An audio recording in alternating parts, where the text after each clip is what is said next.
আসসালামু আলাইকুম এভরিওয়ান, সবাই কেমন আছো? আশা করি সবাই ভালো আছো। তো তোমাদের মাঝে আমাদের জীবনের একটা গল্প নিয়ে আসলাম। খুব দুঃখের কষ্টের গল্পটা হচ্ছে আমার জীবনের লাইফ নিয়ে, সেই প্রেমের গল্প আর কি, ভালোবাসার মানুষকে হারিয়ে ফেলা, এটাই। তো গাইস, দেখা গেছে আমি যখন ছোট, ছোট বলতে কি, বেশি ছোট না বড় না, মানে আমার যখন 14 বছর বয়স, 14 হয় এরকম, 14 বছর বয়স, তখন আমার একটা চাচাতো বোন আছে। তো বোন আর আমি আর আমার একটা চাচাতো ভাই, আমি আর কি ঢাকায় থাকতাম। তো কোরবানি ঈদ আসছে, আমি আবার বাড়িতে আছি ঢাকা থেকে। তো আমার এক ভাইয়া আছে, উনি আমাকে বলতেছে রাত্রে চল বেড়াই আসি। আমি বলি কি, কোথায় যাবো ভাইয়া বেড়াতে? পরে বলে যে চল আমার আপাদের বাড়ি যাব আর আমার বন্ধুদের বাড়ি যাব। আমি বলছি আচ্ছা ঠিক আছে, সমস্যা নাই। তাই মানে আমার ওই চাচাতো বোনের কথা বলছি, আমি ও কি যাবে? হ্যাঁ ও যাবে, তুই যাবো, আমি যাব, তিনজনে যাব। আমি বলছি আচ্ছা ঠিক আছে, সমস্যা নাই, তা চলো যাই। তারপর প্রথম গেছি আমার বোনের বাসায়। বোনের বাসা থেকে বেড়াই আসার পরে সন্ধ্যা হয়ে গেছে, তখনকার গেলাম আমার ওই ভাইয়ার বন্ধু, যে এই বন্ধুর বাসায় বেড়াতে, মানে কোরবানি ঈদের দাওয়াত দিয়েছে, তো সেখানে গিয়েছিলাম। যাওয়ার পরে দেখা গেছে ওনার আহ আমার আর কি ভাইয়ার বন্ধুর ভাই, যে ছোট, মানে উনি সবার ছোট, বন্ধুর ভাই যে উনি সবার ছোট। তারপরে উনি গেছে ওনার বোনকে আনতে। তারপর আনতে যাওয়ার পরে আমি আর কি গেছি, আমার বোন গেছে, ভাইয়া গেছে। এখন যাওয়ার পরে মানে ওই আমার ভাইয়ের বন্ধু, যে বন্ধুর ভাই আমাকে দেখছে। দেখার পরে এখন সে আমাকে মানে আমার বোনকে জিজ্ঞেস করতেছে যে এটা তোর কি হয়? আমার বোন বলছে আমার বোন হয়। কেমন বোন? চাচাতো বোন। পরে বলছে তোর চাচাতো বোনটা তো খুব সুন্দর দেখায়। পরে মানে আমার বোন বলতেছে কেন, প্রেম করবেন? না, প্রেম তো করা লাগেই, খুব সুন্দর, তা কি করবো বলেন।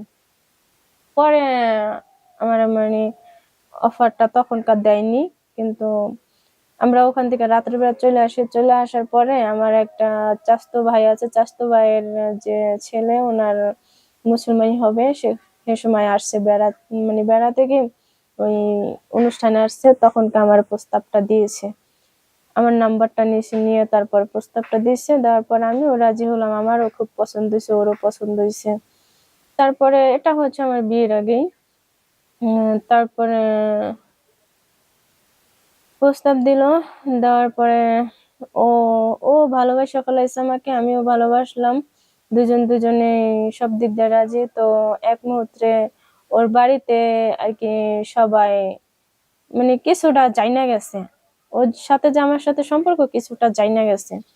পরে ওই ছেলেকে জিজ্ঞেস করলো যে কিরে, তোর সাথে রাত্রির সাথে কিসের সম্পর্ক? বলে যে না, এমনি বন্ধু, তো এমনি কোনো সম্পর্ক না, এটা বলছে। তো একদিনকে আমি আমার নানা বাড়ি যাওয়া ধরছি, তখন মানে ওর ভাইয়ের সাথে আমার সাথে দেখা হয়েছে, মানে আমাদের যে বাজারের সামনে। তখন মানে ও টের পাইছে যেন ওর সাথে আমি যাই কোনোখানে মনে হয়। এটা বলার পর তারপরে তো গেলাম। যাওয়ার পরে ওর যে ওই আমার বয়ফ্রেন্ডের যে আছে না, চাচার শ্বশুর বাড়ি গেলাম। শ্বশুর বাড়ি যায় বেড়াই বেড়ে আসলাম। আসার পরে সেখান থেকে আইসা পড়লাম। আসার পরে ওরে আমি আবার জিজ্ঞেস করলাম আচ্ছা তুমি তো বাহিরে চলে যাবা, তাহলে মানে বাহিরে চলে যাওয়ার কারণটা হচ্ছে মানে আমার সাথে সম্পর্ক আছে, মানে ওকে জিজ্ঞেস করছে তুই কি বাহিরে যাবি নাকি বিয়ে করবি? বলছে যে না, আচ্ছা আমি বাহিরে যাবো, ঠিক আছে। আমি বলছি আচ্ছা ঠিক আছে, তুমি যেহেতু বাহিরে যাবা, তাহলে তা আমার কি করবো? বলছে আমাকে বিয়ে করে থুয়ে যাবে। তারপর ও বিয়ে করে নাই, পরে যে এরপরে ও বাহিরে চলে গেল। চলে যাওয়ার পরে ও এরপরে মানে আমি বলছি যে এরকম মিথ্যা কথা বলে সে বিভিন্ন ধরনের কথাবার্তা, মানে 2 বছর ওর সাথে সম্পর্ক ছিল। তারপরে ও বাইরে চলে যাওয়ার পর আমি যেখানে কাজ করতাম সেখান থেকে একটা ছেলের সঙ্গে পরিচয় হয়েছিল আমার। পরিচয় হওয়ার পরে তারপর ওই ছেলেটার সঙ্গে আমার সঙ্গে বিয়ে হয়েছে। বিয়ে হওয়ার পরে ওই ছেলেটার সাথে দেখা গেছে ও আবার বিদেশ থেকে আসছে, তো বিদেশ থেকে আইসে আমাকে ফোন দিয়ে বলছে যে না, আমি ওকে, তারপরে বলছে আমি বিশ্বাস করতে পারিনি। পরে বলছে আমার সাথে দেখা করো, দেখা করলাম। দেখা কইরা সে তারপরে তো মানে ওর সাথে ভালোই, আবার বিয়ে হয়েছে, বিয়ের পরে আবার সম্পর্ক করছে, মানে সম্পর্ক করার পর দেখা গেছে ও আমাকে ঘুরতে নিয়ে যায়, ওর কাছে আমি যাই, এটা। তারপরে ও আমাকে ফোন দিত, ফোন দেওয়ার পর আমার স্বামী থাকাকালীনই আমি ওর সঙ্গে কথা বলতাম। বলার পর আমি বলতাম কি যে দেখো, আমার বিয়ে হয়েছে, বাচ্চা আছে, তুমি কি আমাকে বিয়ে করবা? ও বললো যে হ্যাঁ, আমি তোমাকে বিয়ে করব, তাতে কি হয়েছে, বিয়ে হয়েছে তো কি হয়েছে, আমি তোমাকে বিয়ে করব।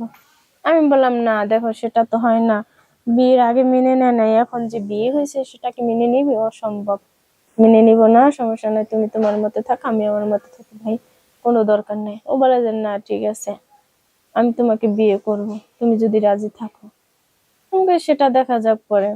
তারপরে ওই করলো, অনেক কথাবার্তা বললো, বলার পর দেখা গেছে ও আমাকে একদিন মানে ফিরে আবার বাইরে গেছে, বাইরে যাওয়া থেকে আবার আসলো পর তারপর তখনকার দেখা যাচ্ছে আমার হাজবেন্ডের সঙ্গে ভালোই তাল মিলে আসছে। তারপর আমি বলছি সমস্যা নেই, তুমি বিয়ে করে ফেলো। তারপরও করলো, বিয়ে করে ফেলেছে ছেলেটা। কিন্তু ওকে ভালোবাসছি ঠিকই, কিন্তু ওকেও পাইলাম না।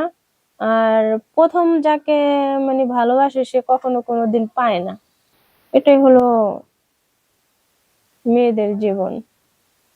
প্রকৃত ভালোবাসা যাকে তখনকার সে তাকে পায় না, আর আমিও পাই নাই।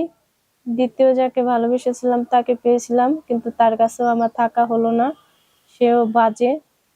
কারণ সে যদি বাজে না হইতো তাহলে মেয়েদের পিছনে ছুটতো না, আজকে সংসারটাও এলোমেলো হইতো না, মেয়েদের আর হইতো না। যে কোনো ছেলে হোক, মেয়েদের ফান্দে যে পড়বে সে কখনো ভালো হতে পারবো না। ভালো মেয়েদের পাল্লায় পড়লে ভালো হবে, আর খারাপ মেয়েদের পাল্লায় পড়লে খারাপই হবে। তো দেখা গেছে আমি চাই না যেন আমার জন্য অন্য কারো জীবনটা নষ্ট হোক বা আমার জীবনটাও নষ্ট হোক। আমি চাই সবসময় সবাই ভালো থাকুক, সুখে থাকুক। আর যে আমার মানে বয়ফ্রেন্ড ছিল, উনি এখন ভালো আছে, সুখে আছে, শান্তিতে আছে। আর আমার তো অশান্তি। যাক, সমস্যা নাই, এখন আল্লাহ পাকের ইচ্ছা, আল্লাহ পাকে এখন আমার অনেক অনেক হাজার গুণে ভালো রাখছে। সুখে থাকতে চাই, ভালো থাকতে চাই। আর দর্শক, আপনারা এই ভিডিওটা দেখবেন, সবাই লাইক কমেন্ট শেয়ার করবেন, ভালো থাকবেন, সুস্থ থাকবেন, আল্লাহ হাফেজ।